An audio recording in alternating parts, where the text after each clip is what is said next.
Hey guys, so I've had a few requests to do a quick little benchmark speed test here with the new Mate 8 on the right. You can see a very chunky boy.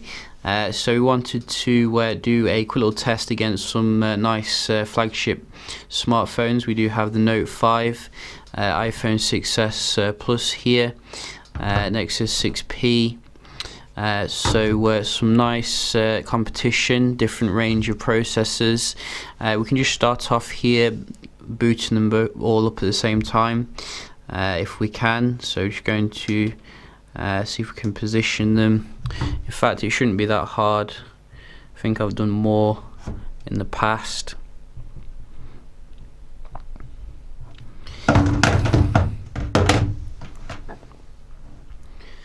So obviously this is the Kirin processor. Kirin. But you can't touch the boot up of the iPhone. iPhone is running iOS 9.1.2 I think, or 9.2.1 I think, in fact. So the Kirin did actually beat the Note 5 though, which is nice. This is all up to date. And just have a look at the software here. So iOS 9.2.1 latest update, Android 6.0.1 on the Nexus, a little bit behind there. We can just run through this then quite quickly, just see how the phones compare in terms of the standard benchmarks. So we're just going to start off here with a tried and tested Geekbench, which is quite well rated in terms of the essentials. So you can see a nice overview here of the specifications. Obviously very nice specifications in all of them.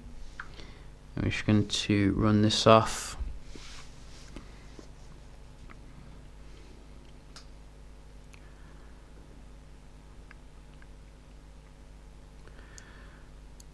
So you can see I did start the Note 5 first.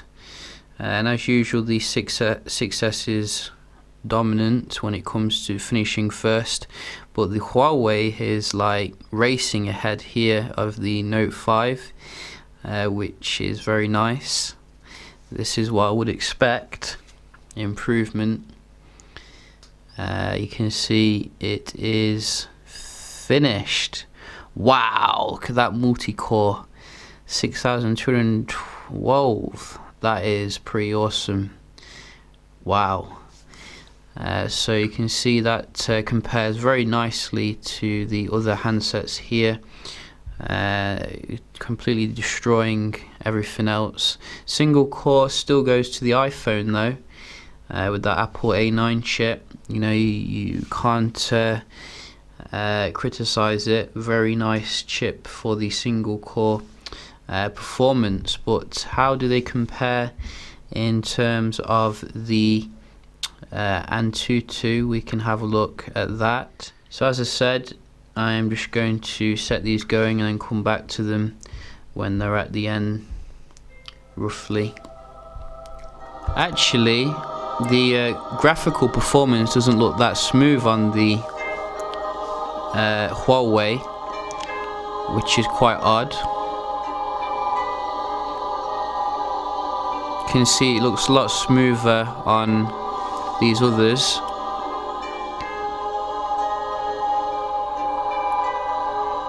Maybe not optimized. Wow, that music can put me to sleep.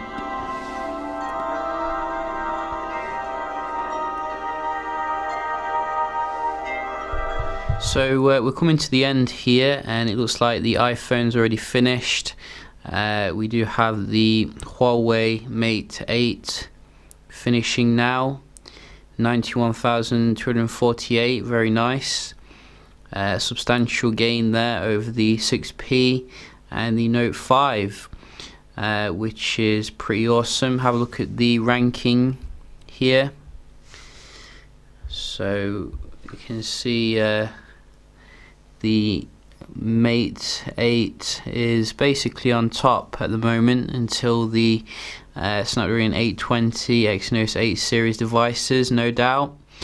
It was a bit laggy though when it came to the graphical kind of section, which I'm not really sure why that is. Maybe a rendering kind of issue here. Nevertheless, we can just finally round off the video with a quick little Wi-Fi performance test. See how they fare here.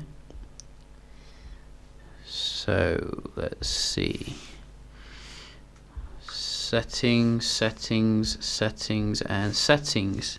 So you can see everything is on, I think, the same in terms of the Wi-Fi, and we can just start off with the Note.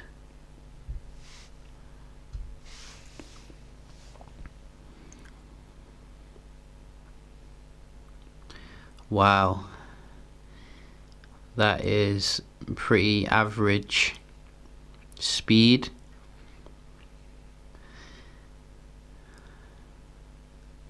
What am I paying for? I'm gonna have to get on the phone, I think, to my ISP. These people.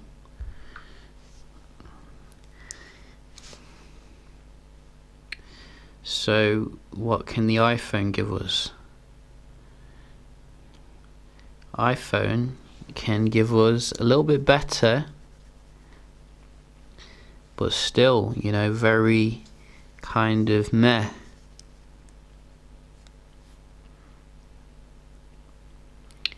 It certainly does fluctuate,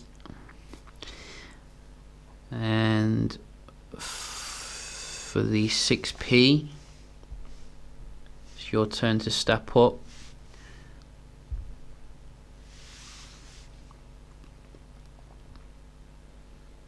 So usually the 6P is quite good, but today just can't be bothered. Wow, not the best, but here's hoping the Huawei can dominate everyone. What can it do? So, not necessarily bad in comparison to the others, but then again, nothing special really.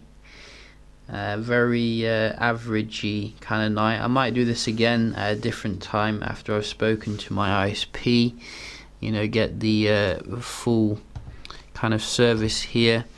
But nevertheless, you can definitely see some definite performance gains when it comes to the Kirin 950.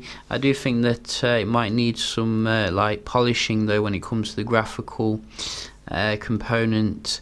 Really, I think someone said the graphical component was actually equivalent to a Snapdragon 801, which I hope isn't the case. But yeah, as I said, I will be doing some speed comparisons soon of the Mate 8 and camera tests. Hope you enjoyed the video, and I'll see you in the next one. Cheers.